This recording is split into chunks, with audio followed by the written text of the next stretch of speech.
매일 아침 꼭 챙겨야 할 뉴스 딱 3개만 골라서 깊게 들여다봅니다. 뉴스 3개 시간인데요. 오마이뉴스의 곽우신 기자 모셨습니다. 어서 오세요. 네, 안녕하세요. 그리고 박지훈 변호사 모셨습니다. 어서 오세요. 안녕하세요. 네, 자 오늘 첫 소식 가볼까요? 네, 문재인 대통령이 새 법무부 차관에 이용구 변호사를 내정했습니다.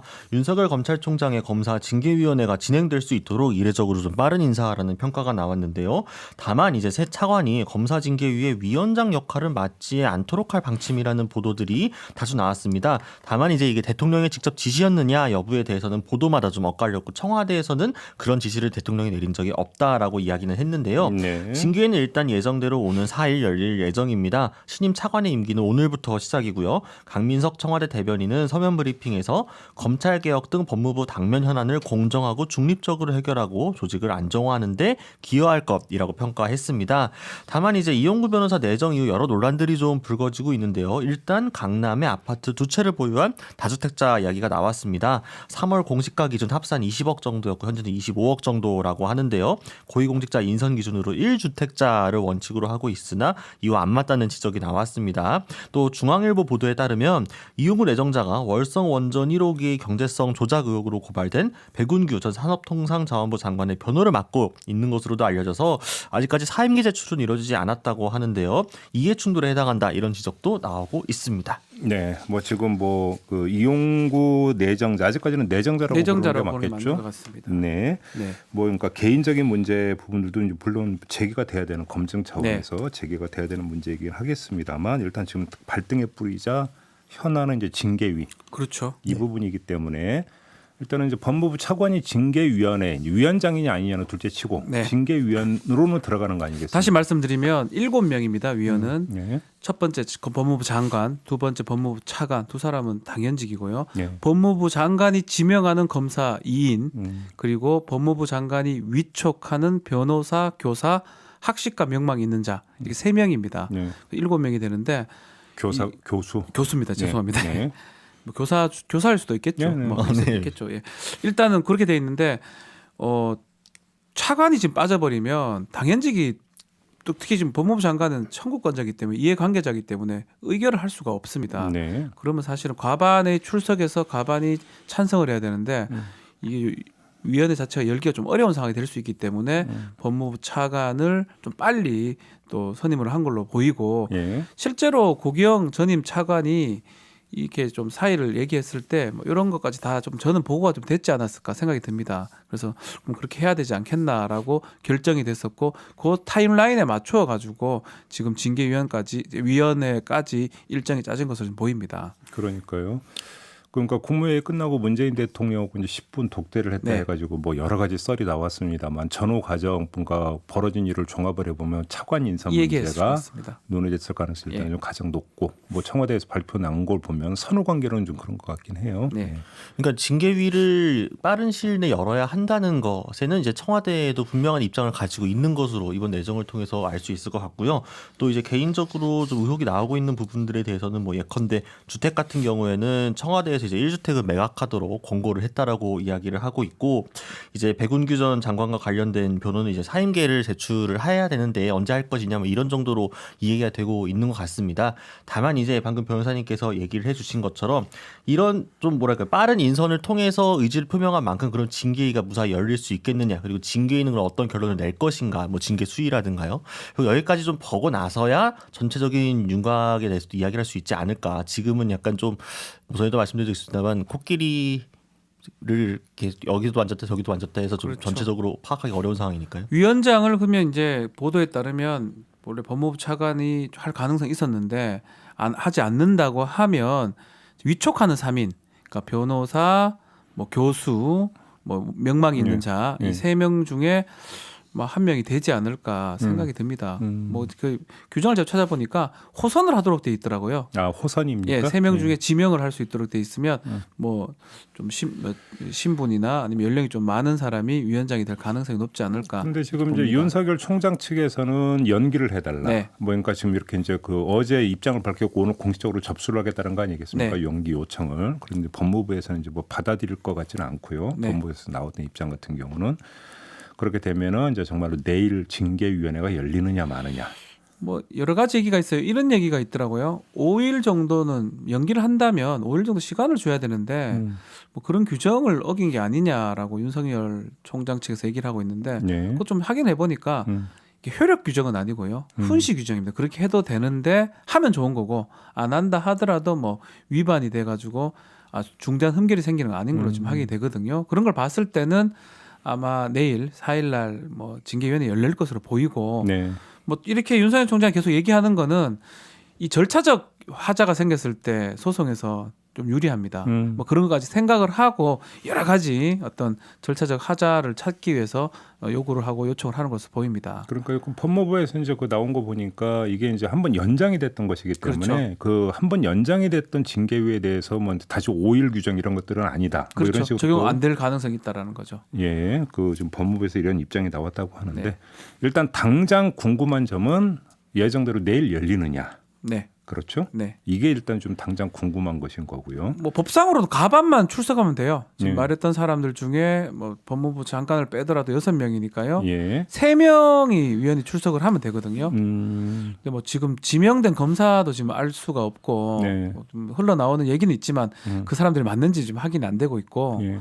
위촉된 사람들은 이미 위촉된 사람들입니다. 지금 위촉할 수 있는 게 아니고 했다면 지난 장관 때 예컨대 박상기 전 장관 때 위촉된 사람들이기 때문에 네. 제가 알기로는 여러 명이 위촉이 돼 있고요. 어. 그 사람들 중에 이제 다시 하는 걸로 제가 알고 있는데 그래서 지금 누가 나올지는 알 수는 정확하게 없는 상황입니다. 근데 뭐 일각에서는 윤석열 총장 측에서 이용구 차관에 대해서 기피 신청을 낼 수도 있다. 네. 뭐 이런 이야기 나오는데 아마 이제 그 이유 중에 하나가 지금 백운규 전 장관 변호를 맡고 있다. 근데 그럼 당연히 그건 사임계를 내지 않겠습니까? 예를 들어서 현직 차관을 그 지내면서 변호 활동을 한다는 건 말이 안 되는 것이니까요. 여기 이영규 변호사가 있는 그 법무법인이 형사사건을 너무 많이 합니다. 아, 그런 저도 거요? 뭐 같이 한번 해본 적이 있는데 네. 너무 많이 하기 때문에 다 사임을 해야 돼요. 법무부 차관하면. 그리고 모두 연관이 돼 있습니다. 형사사건을 저희도 만약 제가 그런 일 없겠지만 이런 사건을 맡는다 차관이 된다 그러면 네. 안 돼요. 다 사임을 해야 됩니다. 그러니까 이 얘기는 사실 큰 의미는 없어요. 그러니까 뭐 백운규 전 장관의 변호를 맡느냐 안 맡느냐는 제가 볼 때는 별로 중요한 게 아닌 게 그건 맡아서는 안 되죠.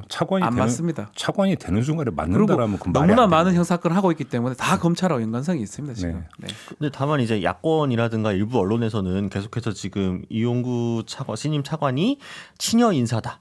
좀 뭐 또 우리법 연구의 이야기를 또 하면서요. 이게 좀 성향적으로 편향되어 있는 인사기 때문에 믿을 수 없다라는 식으로 계속 또 이야기를 하고 있거든요. 근데 이 우리법 연구에는 참 뭐만 하면 이렇게 걸고 넘어지는 그러니까 무슨 이 대한민국 법조인들 중에 우리법 연구에 밖에 조직이 없나요? 왜 이런지 잘 모르겠네요.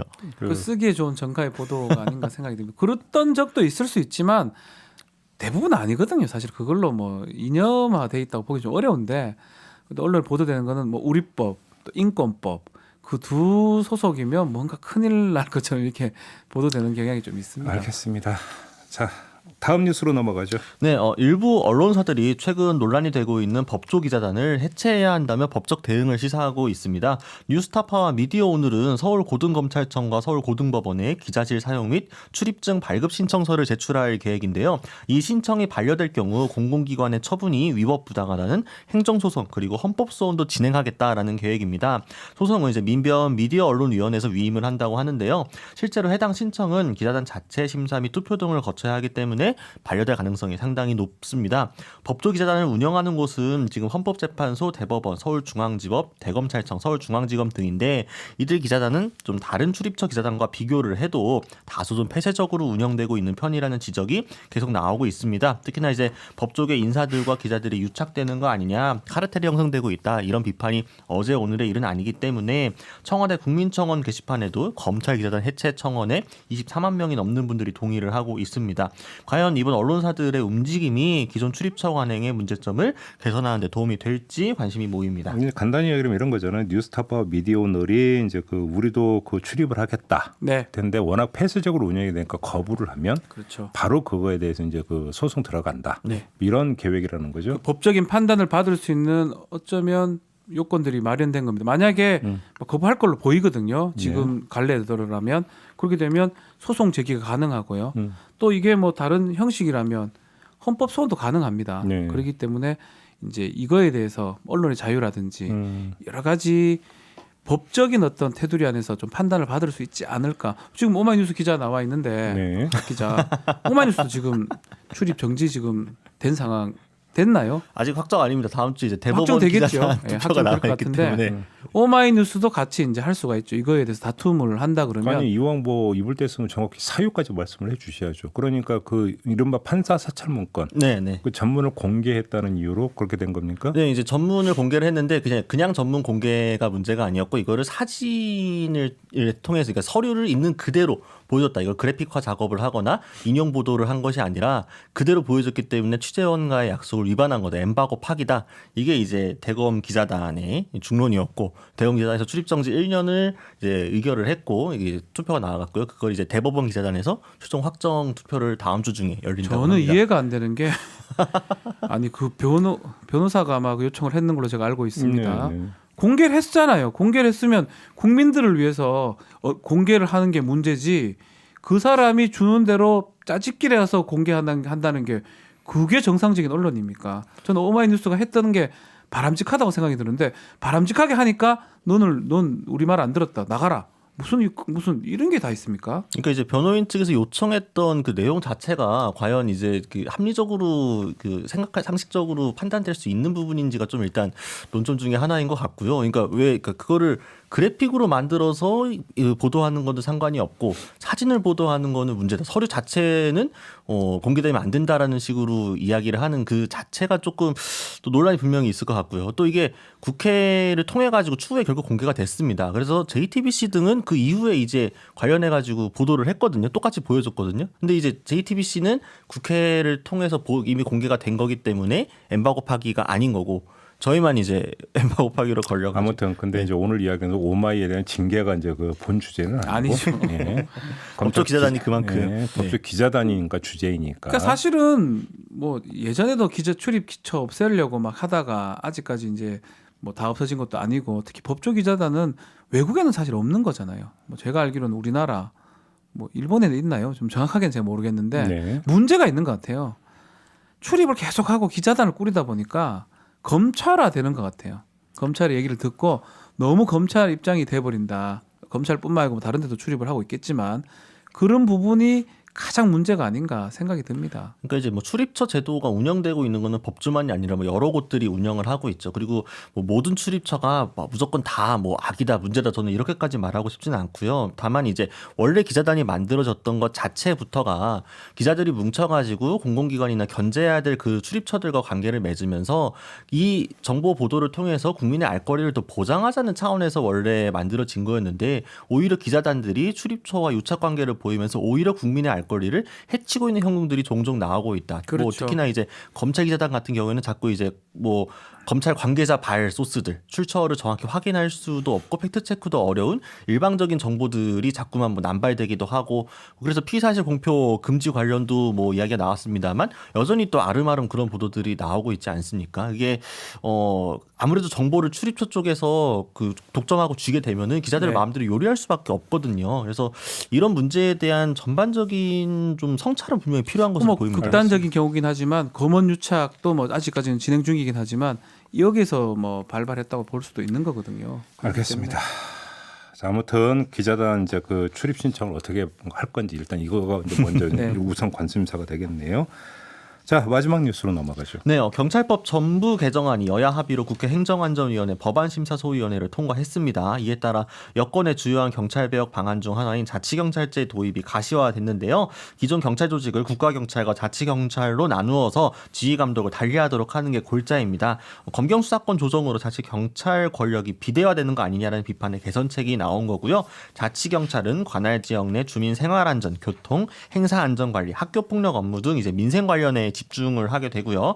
국가경찰은 자치경찰 사무를 제외한 나머지 보안, 외사, 경비 등 임무를 맡게 됩니다. 네. 또 이제 국가수사본부가 경찰청에 설치가 되고요. 정보경찰은 국내 정치에 관여할 수 없도록 하는 등 여러 변화점이 있었습니다. 이번 개정안은 행안위 전체 회의 또 법사위를 거쳐 본회의에서 가결된다면 내년 1월부터 시범 실시되고요. 이르면 7월부터 전국적으로 시행될 예정입니다. 이제 국가 권력기관 개혁 작업도 앞으로 탄력을 받을 것이라는 전망도 있습니다만 뭐 정의당이나 시민 시민단체들도 경찰개혁 네트워크 등은 경찰 권력 비대화에 대한 견제 장치가 충분하지 못하다면서 우려를 계속 표하고 있습니다. 아무튼 여야가 합의 처리를 했네요. 네, 뭐 국민의힘과 민주당이 일단 합의 처리를 했습니다.